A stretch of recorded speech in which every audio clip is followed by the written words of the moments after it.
নমস্কার, জয়শ্রীর পাকঘরে সব্বাইকে স্বাগত। আজকের রেসিপি পেঁয়াজ রসুন ছাড়া নিরামিষ পদ্ধতিতে তৈরি দারুণ স্বাদের এঁচোড় কালিয়া। রেসিপিটি শেষ পর্যন্ত দেখবার অনুরোধ রইল।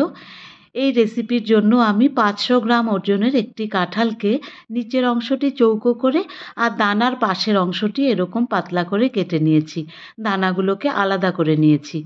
এবারে কড়াইতে পরিমাণ মতো জল দিয়ে এঁচোড়গুলোকে দিয়ে 10 মিনিট সেদ্ধ করে নেব। সেদ্ধ হবার সময় এর মধ্যে 1 চামচ লবণ আর হাফ চামচ হলুদ দেব।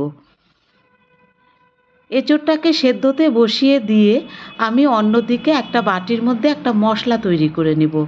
এর জন্য আমি বড় 3 চামচ দই, 1 চামচ জিরে গুঁড়ো, 1 চামচ ধনে গুঁড়ো, 1 চামচ লঙ্কা গুঁড়ো আর 1 চামচ মতো কাসুরি মেথি এইরকম 2 হাতের চেটোতে একটু ঘষে নিয়ে এর মধ্যে দেব। কাসুরি মেথি ঘষে দিলে গন্ধটা আরও সুন্দর হয়। এবারে এই মিশ্রণটাকে ভালো করে মিলিয়ে একপাশে রেখে দেব। রেসিপিটি ভালো লাগলে চ্যানেলটি সাবস্ক্রাইব করবার অনুরোধ রইল এবং কমেন্ট বক্সে অবশ্যই জানাবেন। এঁচোড়গুলো সেদ্ধ হয়ে গেছে। এবার ঢাকনা সরিয়ে জল ঝরিয়ে সব এঁচোড়গুলোকে আমি নামিয়ে নেব।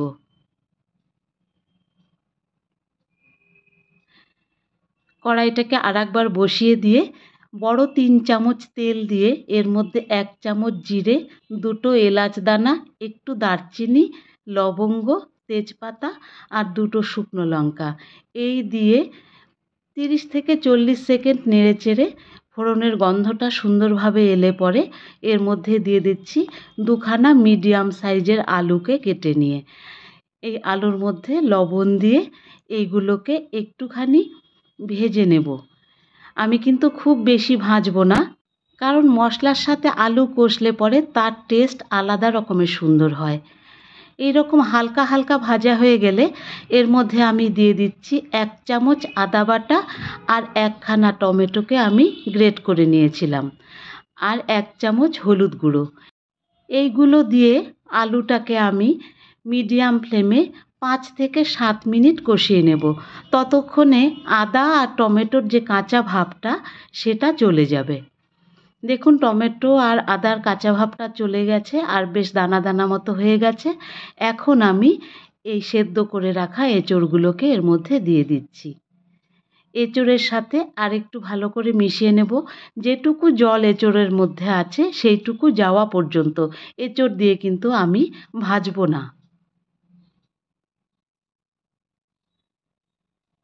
এবারে দিয়ে দিচ্ছি আমার তৈরি করে রাখা যে মশলার পেস্টটা ছিল সেটা, আর বাটিটা ধুয়ে একটুখানি জল দিয়ে এবারে ভালোভাবে মিক্স করে নেব।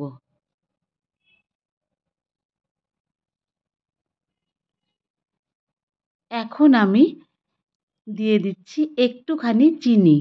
এই স্বাদটা এনহ্যান্স করবার জন্য চিনিটা কিন্তু খুব প্রয়োজন। ঢাকা দিয়ে মিডিয়াম ফ্লেমে 5 মিনিট কষিয়ে নেবার পরে ঢাকনাটা সরিয়ে নিয়েছি। দেখুন বেশ ভালোভাবেই কষে গেছে, কিন্তু এখনও তেল খুব একটা ছেড়ে আসেনি। এজন্য খোলা অবস্থায় আরও কিছুক্ষণ কষিয়ে নিলাম। এবারে দেখুন এই যে তেল ছেড়ে এসছে, তার মানে মশলা সম্পূর্ণভাবে কষে গেছে। এখন দিয়ে দিচ্ছি গরম করে নেওয়া জল 1 কাপ মতো। অবশ্যই গরম জল দিতে হবে। ঠান্ডা জল দিলে কিন্তু গোটা পরিশ্রমী মাটি, একেবারেই টেস্ট থাকে না। জল দিয়ে মিনিট 10 ফুটিয়ে নেবার পরে এবারে এঁচোড়ও সেদ্ধ হয়ে গেছে, মশলাও সুন্দর কষে গেছে।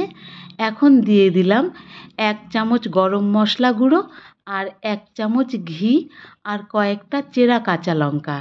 এই গন্ধগুলো ভেতরে যাবার জন্য আমি আরও মিনিট 5 একই সাথে রান্না করে নিয়ে নামিয়ে গরম গরম পরিবেশন করব। রেসিপিটি ভালো লাগলে চ্যানেলটি সাবস্ক্রাইব করবার অনুরোধ রইল। ধন্যবাদ, ভালো থাকবেন।